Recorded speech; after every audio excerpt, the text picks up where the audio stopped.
बहुत बहुत शुक्रिया कि हम लोग को बहुत हेल्प करते हैं, हम लोग को हर साल बुक देते हैं, तो हर साल मतलब बुक देते हैं, हम लोग को बहुत हेल्प हो जाता है, उनके लिए शुक्रिया, थैंक यू। चलो आपको कैसा लगा बुक्स मिला आपको? बहुत अच्छा। क्या नाम है आपका बेटा? मेरा नाम मुनज़्ज़ा सिफत है। अच्छा, कौन सी क्लास का आपको?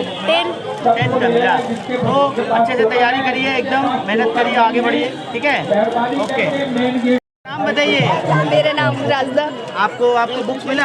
हाँ, कैसा लग रहा है? अच्छा लग रहा है। अच्छा लग रहा है। कौन से क्लास स्कूल में बेटा आप? मौलाना आज़ाद। मौलाना आज़ाद में। चलिए, थैंक यू। आपको कैसा लगा बुक्स मिला? बहुत अच्छा लगा, इकबाल साहब बहुत अच्छे जी, बहुत अच्छा लगा उनसे बुक लेकर जी, थैंक यू सो तो मच। आगे क्या करना है आपको पढ़कर? आगे पढ़ना है, अपने मम्मी पापा का नाम रोशन करना है, कुछ बनना है अपने लाइफ में। चलिए, बहुत अच्छी बात है, वेरी आराम से आइए। इकबाल साहब के हाथ में डिस्ट्रीब्यूशन किया जा रहा है। नाज़रीन आदाब, आप देख रहे हैं दी लोकल जर्नलिस्ट और मैं हूं इकबाल, और इस वक्त हमारी टीम मौजूद है कोलकाता म्यूनसिपल कॉरपोरेशन के वार्ड नंबर 134 में, और मेरे पीछे आप देख सकते हैं एक बड़ा हुजूम काउंसलर शम्स इकबाल साहब की क़यादत में इस वार्ड में पढ़ने वाले तमाम स्टूडेंट्स को हर स्कूल के स्टूडेंट्स को जो है आज बुक डिस्ट्रीब्यूट किया जा रहा है।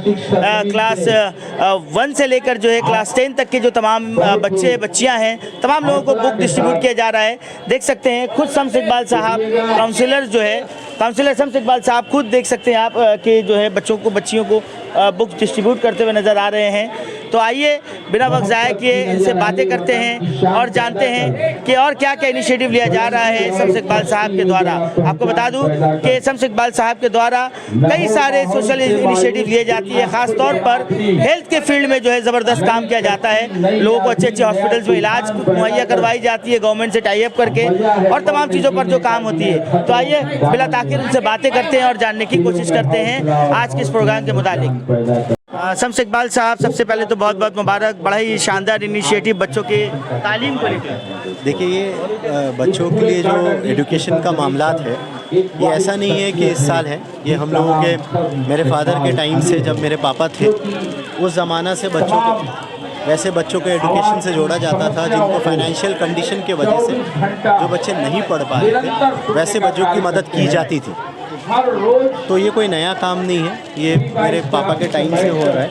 अभी हम लोग 965 स्टूडेंट्स बुक डिस्ट्रीब्यूशन का काम कर रहे हैं। बहुत सारे बच्चों को हम लोग ने लगभग 250 बच्चों को हम लोग ने स्कूल में एडमिशन करवाया जो बच्चे की फाइनेंशियल कंडीशन ठीक नहीं थी।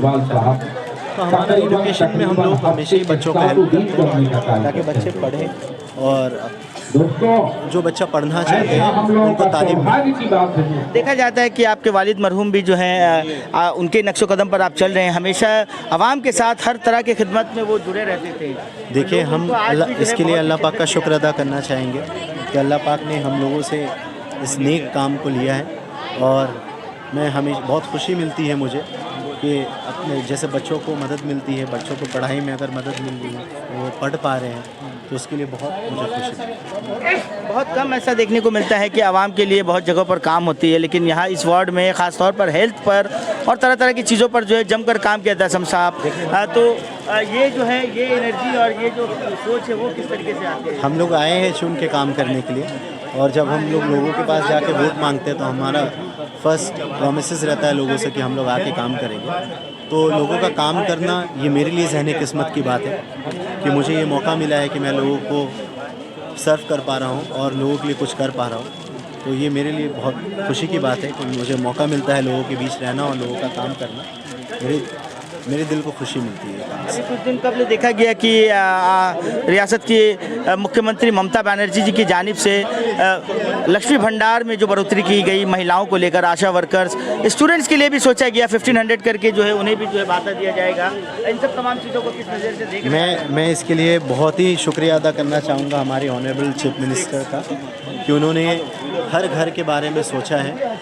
वो एक ऐसी नेत्री है कि जिनको लोगों के दर्द को समझने का काम करती हैं, और एक फैमिली में मैं कहता हूँ कि अगर 2 महिला हैं तो अगर 1500 रुपया करके अगर मिलता है, किसी घर में 3 लेडी है तो वो 1500 × 2 या × 3, ये एक बहुत बड़ा फाइनेंशियल हेल्प है लोगों को, और हमारे मिडिल क्लास लोगों को इससे बहुत मदद मिलेगी, बहुत ही राहत मिलेगा लोगों को कि उनका दिया हुआ टैक्स का पैसा सही इस्तेमाल कर रहा है। आज जो गवर्नमेंट है, इससे पहले भी यहाँ बंगाल में गवर्नमेंट थी, वेस्ट बंगाल में ऐसा नहीं था कि गवर्नमेंट नहीं थी, इससे पहले भी थी जिन्होंने वो सारे स्कीम्स को नहीं दिया लोगों को, पर आज हमारी गवर्नमेंट ऐसी है, दीदी की सरकार ऐसी है कि हर पब्लिक बेनिफिट देने का काम कर रही है। डायरेक्ट जिससे पब्लिक को बेनिफिट हो वो सारी स्कीम्स को पहुंचाने का काम किया जा रहा है कि लोगों को इसका बेनिफिट हो। आज देखा जाता है कि जिस तरीके से पूरे मुल्क में एक मज़हब को लेकर जो सियासत की जाती है और इस बीच जो है डेवलपमेंट के ऊपर सियासत, क्या लगता है आने वाले चुनाव में इसका क्या नतीजा देखने को मिलेगा? क्योंकि कई जगहों पर तो है कि मज़हब के ऊपर डेवलपमेंट के ऊपर मज़हब भारी पड़ता दिख रहा है अलग अलग राज्यों में। जैसे आप देख सकते हैं कि मतलब बहुत सारे ये बीजेपी के नेता जितने हैं, बीजेपी करने वाले लोग जो है, यही लोग देश को डिवाइड एंड रूल करने की कोशिश कर रहे हैं, डिवीज़न कर रहे हैं, हिंदू मुस्लिम की पॉलिटिक्स को आगे बढ़ा रहे हैं, लोगों में कम्युनल फीलिंग्स को पैदा करने का काम कर रहे हैं। हम हिंदू भाई मुसलमान भाई को अलग करने का काम कर रहे हैं ताकि ये लोग सत्ता में बैठे रहें। और हम तृणमूल कांग्रेस करने वाले जितने भी नेता हैं, हमारे पास लोगों की बेनिफिट्स को लेकर हम बात करते हैं, हम डेवलपमेंट की लेकर बात करते हैं, हम लोगों को कैसे लोगों के हित में काम कर सके और ये गवर्नमेंट में रह कर गवर्नमेंट से कितना लोगों तक सुविधा पहुंचाया जाए। ये सरकार जो तृणमूल कांग्रेस सरकार है, ये इस पे काम करती है और ये विचारधारा में काम करती है। तो हमारी दीदी का जो मिशन है वो लोगों के डेवलपमेंट है, उन्नति है और लोगों को पर्सनल बेनिफिट्स पहुंचाने का है, ना कि हम लोग हिंदू मुस्लिम करके वोट लेते हैं या हम लोगों का कोई भी, आप देखिएगा कोई भी पॉलिटिकल लीडर जो हमारे तृणमूल कांग्रेस के, वो कभी ये बोल के वोट नहीं मांगते हैं मैं मुस्लिम हूँ मुझे वोट दीजिए, मैंने काम किया तो मुझे वोट दीजिए। और जनता जनार्दन ही सबसे बड़े हैं। अगर लगता है कि हम लोग अगर काम किए तो हम लोग बुलाइए। विधायक फिराद हकीम साहब के भी काफ़ी कॉपरेशन रहता है अपने खासतौर पर अपने असेंबली में, और बिल्कुल। आप भी उनके बड़े जो है हुनहार से सिपह सलार या कह सिपाही कह लें, इस तरीके से मोर्चा संभाले रखते हैं डेवलपमेंट के मुद्दे पर लेकर। देखिए हम लोग कहाँ से सीख के आते हैं, हमारी चीफ मिनिस्टर जो है स्टेट की, वो लोगों से जुड़ के काम करने का काम करती है।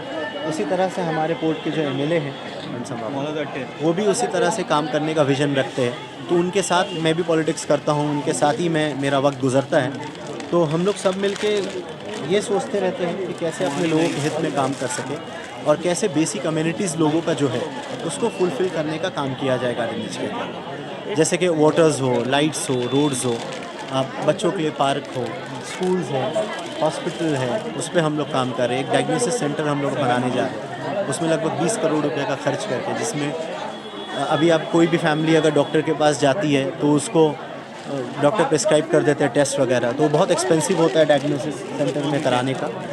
तो यहाँ पे बहुत ही बेसिक प्राइस में और बहुत कम दामों में लोगों को वो टेस्ट कराने का काम होगा।